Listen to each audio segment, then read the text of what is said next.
Bonjour, nous en sommes au 8e entretien que j'ai baptisé La vie publique de Jésus. Mais en même temps aussi, je voudrais m'adresser pendant cet entretien surtout aux religieux, aux religieuses, à ceux et celles qui vivent en communauté. Euh, et ça peut être les couples mariés aussi. Vous vivez en communauté. Si vous avez des enfants, votre communauté est encore plus grande et tout le monde doit vivre ensemble cette vie communautaire. Mais auparavant, je voudrais vous parler un peu de la vie publique de Jésus. Alors, les textes à méditer pour ça, c'est Matthieu chapitre 3, versets 13 à 17, le baptême de Jésus. Et aussi dans Saint Luc chapitre 4, versets 1 à 13, vous allez y retrouver les tentations de Jésus. Alors, la grâce à demander, c'est d'écouter Jésus qui te parle. Parle, Seigneur. Ton serviteur écoute. Je suis d'accord pour engager ma vie dans le sens que tu veux. Alors, il faut se laisser interroger par la parole méditée et écouter les réactions de l'esprit qui est en toi. Notez sur votre carnet ce qui bouge en vous pendant cette méditation. Alors, le baptême, on voit là Jésus qui dit oui à sa mission, qui est de faire connaître l'amour du Père dans un service humble et pauvre. C'est un tournant dans sa vie. Jésus n'a pas besoin du baptême de Jean-Baptiste, mais notre baptême a besoin de lui. Jésus s'est mis au rang des pécheurs alors qu'il n'avait pas commis de péché. Et ici, l'eau on peut y voir le symbole de sa Pâque qu'il va avoir à vivre plus tard, la passion et la résurrection. Et tout de suite après le baptême, Jésus part au désert. L'Esprit Saint s'empare de lui pour le combat messianique.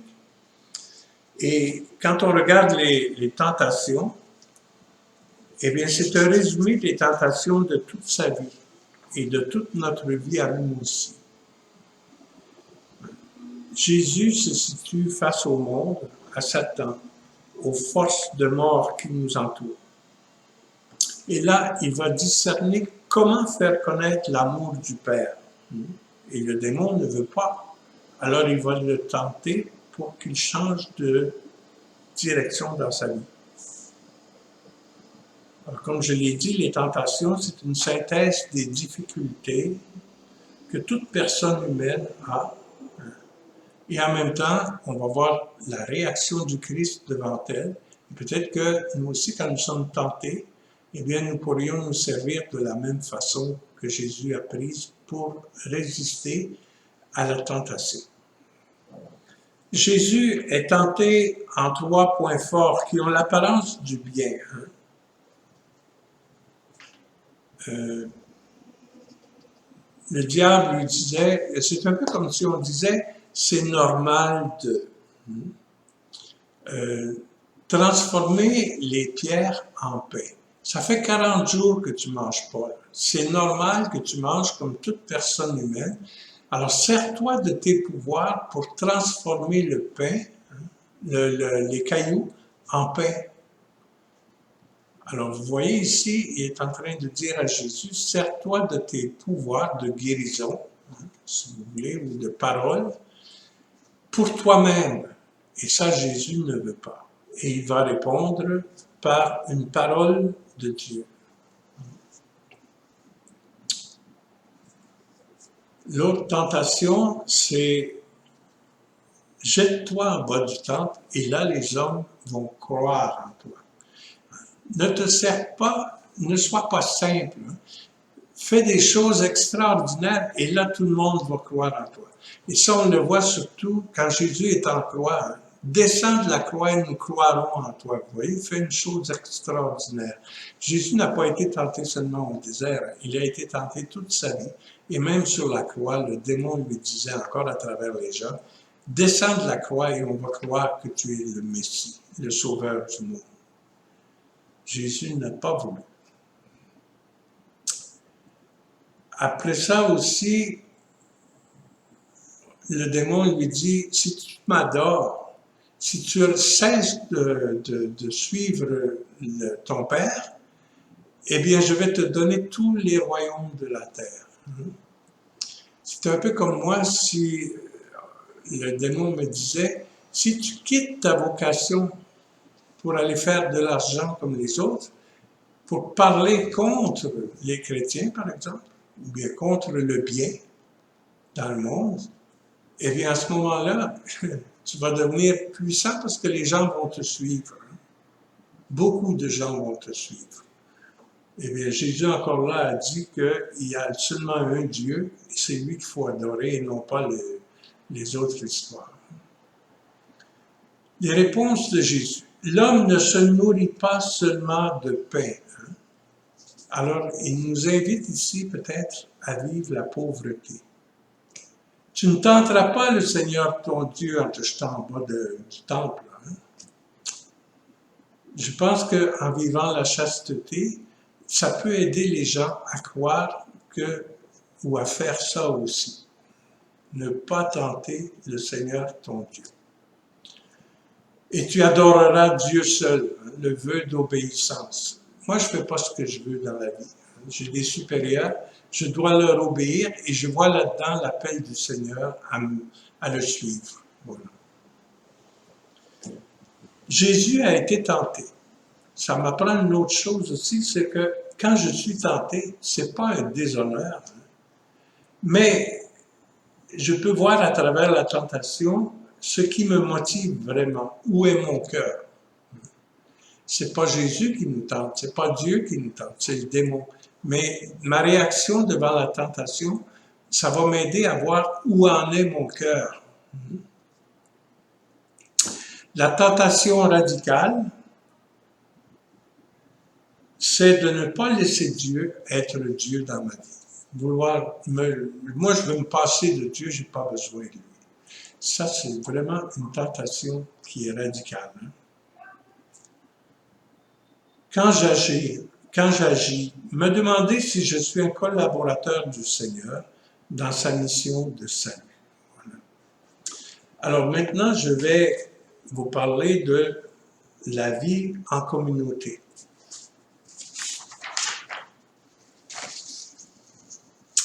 Là aussi, il y a des textes qu'on peut méditer. Par exemple, dans Saint Jean, chapitre 17, versets 22 et 23, Jésus dit, « Père, qu'il soit un pour que le monde reconnaisse que tu m'as envoyé et que tu les aimes comme tu m'aimes. » Nous sommes appelés à témoigner de l'amour de Dieu pour les hommes en communauté, pas chacun de son côté.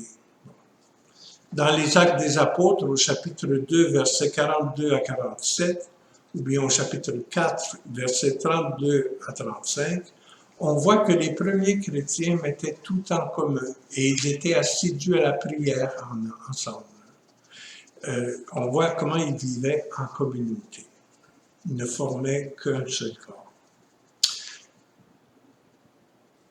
Il y a différentes sortes de communautés. Ça peut être une équipe de travail, quand je suis à l'usine ou bien au bureau. Un groupe d'études, si j'étudie, je suis en classe ou dans mon école. Ça peut être aussi une communauté de quartier. Il y a des gens dans certains quartiers qui se connaissent et qui s'entraident, par exemple. Je cohabite avec d'autres. Je suis à l'hôtel. Ça peut être une équipe paroissiale où les gens se rencontrent en Jésus, même s'ils ne vivent pas ensemble toute la journée ou bien tout le temps. Il y a un autre genre de communauté, et c'est à celle-là que je vais m'adresser surtout maintenant, c'est la communauté religieuse. Elle est composée de personnes qui, renonçant au monde pour ne vivre que pour Dieu seul, vivent ensemble au nom du Christ, en s'aimant les uns les autres, comme Jésus nous a aimés. Et tout cela, c'est pour témoigner de la présence du Christ qui sauve et de l'amour de Dieu qui fait vivre auprès des autres. Alors, nous avons vu dans un entretien qu'il y avait 7 conditions à remplir pour qu'il y ait amour vrai. Alors, ces mêmes conditions, eh bien, on doit les vivre en communauté. Je ne parlerai pas de ça ici, mais je le souligne seulement. Alors, il faut se savoir égaux, savoir écouter l'autre, avoir confiance en l'autre. La fidélité dans le pardon, partager ce qu'on est, ce qu'on a. La gratuité dans le don et bâtir ensemble, non pas chacun de son côté. Vous savez, on entre dans une communauté, c'est pour être heureux, pour vivre avec d'autres les buts de la communauté. Et l'expérience nous dit qu'on reste en communauté, ce n'est plus pour être heureux, mais pour rendre les autres heureux, pour la croissance des membres et du peuple de Dieu. Voilà.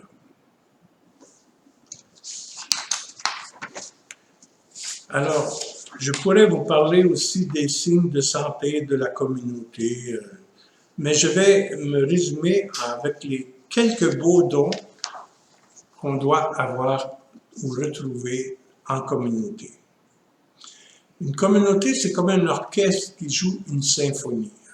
Chaque instrument pris tout seul, c'est beau.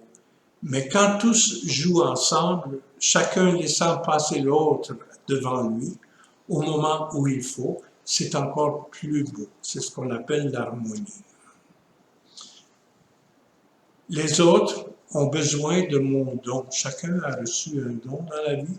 Si vous ne le savez pas, cherchez-le et trouvez-le.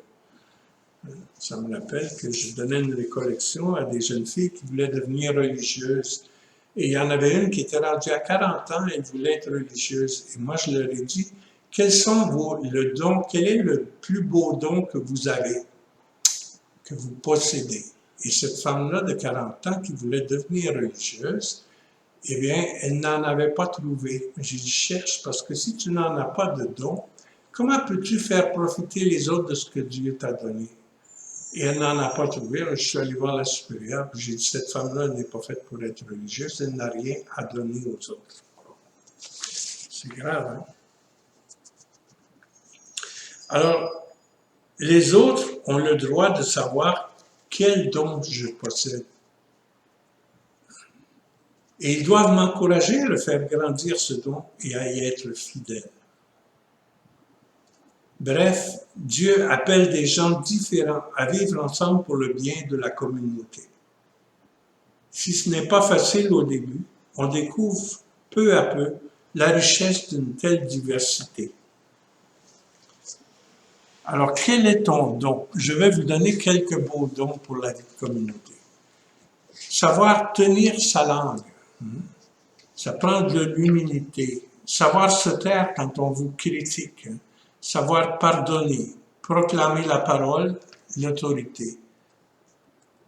Mais pas à tout bout de champ. Tenir sa langue. Un autre beau don pour la communauté, c'est l'écoute. Il y en a comme ça qui sont meilleurs que d'autres pour écouter les gens. Les gens vont se confier à eux facilement. Savoir respecter les blessures de l'autre, les souffrances d'un autre, et ne pas les divulguer à tout le monde. Le discernement. Il y en a aussi qui sont plus aptes à saisir vite les besoins essentiels et à suggérer les tout premiers pas à faire dans la guérison. La fidélité. Fidélité aux structures de la communauté. Si je vis en communauté, je dois vivre aussi les règles qu'il y a dans cette communauté, si je veux que ça aille bien. Je ne suis pas à l'hôtel, là. Il y en a qui prennent leur communauté comme un hôtel. Je viens pour manger, pour dormir, puis le restant, ne me dérangez pas. Ça, c'est pas la fidélité, c'est pas vivre en communauté. L'émerveillement. L'ardeur, l'enthousiasme et l'émerveillement vont de pair avec la fidélité et la sagesse des anciens. Savoir s'émerveiller. Jusqu'à en agacer les autres. L'humble travail. Ne pas parler sans faire quelque chose. Et ne pas faire quelque chose sans toujours en parler. Moi, j'ai fait ci, moi, j'ai fait ça. Le moi-je, ça n'a pas d'affaire en communauté, ça énerve tout le monde. C'est tout ce que ça sert. Il faut être vrai aussi, c'est notre don, ça. Pas de flatterie. Les flatteries étouffent l'amour vrai. Mais confirmer quelqu'un dans ses dons, ce n'est pas l'aduler, le flatter. C'est reconnaître quelqu'un. Il est bon de reconnaître, d'encourager et de confirmer les dons de l'autre. Ça prend aussi des prophètes dans une communauté. Et les personnes les plus prophétiques sont celles qui vivent et agissent sans savoir qu'elles le sont. Si vous voulez savoir ce que c'est qu'un prophète, allez lire dans la première épître aux Corinthiens, chapitre 14, verset 3. Saint Paul nous décrit ce que doit être un prophète. Le prophète porte et supporte ses frères ou ses sœurs. Il encourage, il édifie, il console. Un autre beau don pour la communauté, c'est la disponibilité. Disponibilité à servir dans n'importe quoi qu'on va te demander. Et si on le demande, c'est que les gens pensent ou sentent que je suis capable de le faire. Avec la grâce de l'Esprit Saint et la confiance des autres, j'accepte de le faire. La disponibilité. Pas remettre à demain non plus ce que j'ai à faire. La compassion, la douceur, celui qui a un cœur très aimant et très délicat. Il reconnaît tout de suite la personne en difficulté et par un sourire, un regard, un mot, il lui fait sentir « Je suis proche de toi. Je porte la croix avec toi. Ne t'inquiète pas, ça va aller mieux. » Dans sa tendresse, il unifie, il est un artisan de paix. L'interdépendance. Une communauté n'est vraiment une communauté que quand chacun des membres réalise qu'il a terriblement besoin du don des autres et cherche lui-même à devenir plus limpide, plus lucide et plus fidèle dans l'exercice de son propre don pour les autres. Il faut savoir aussi partager ses biens avec les autres. Même si tu n'as pas fait le vœu de pauvreté, tu dois partager avec les autres tes biens. Les temps forts d'émerveillement qui soudent les membres d'une communauté sont la prière en commun, l'Eucharistie, la détente et les repas. Dès qu'une communauté est réunie, il faut être vigilant pour accueillir ou stimuler ces temps de grâce. Il faut saisir le moment de dire la parole qui crée l'unité, qui détend et qui fait rire, et nous remet devant l'essentiel dans nos vies. Voilà quelques beaux dons. Alors c'est à toi de chercher ton don pour en faire partager les autres, et aussi de chercher dans l'autre le don qu'il partage aux autres. Nous allons maintenant entendre un autre chant de Robert Lebel sur la vie de communauté, justement. Ça s'appelle « Je voudrais qu'en vous voyant vivre, les gens étonnés puissent dire « Voyez comme ils s'aiment, voyez leur bonheur ». Alors, bonne prière et à bientôt.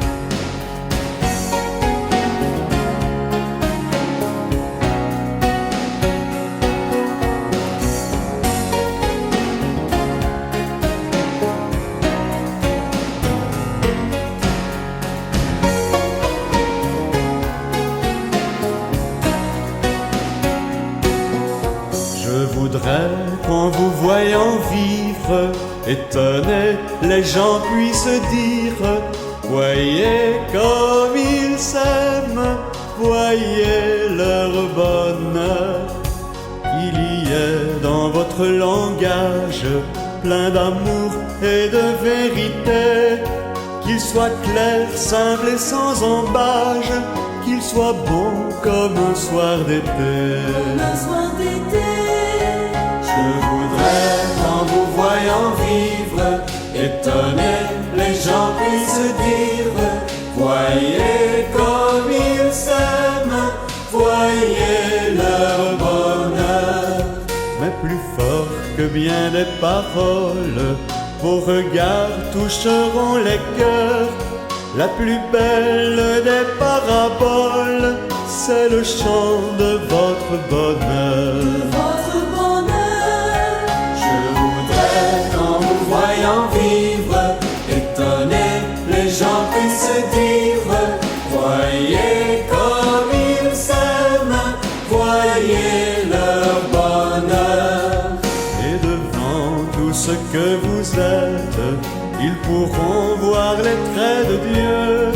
En voyant tout ce que vous faites, ils sauront qu'il est avec eux.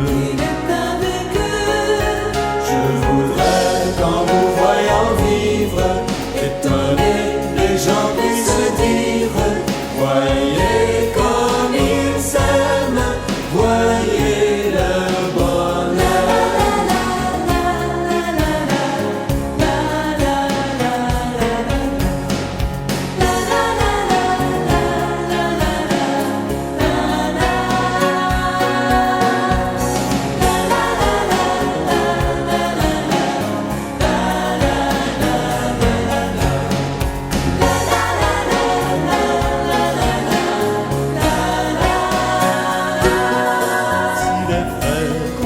Connaît l'arbre en voyant la beauté des fruits.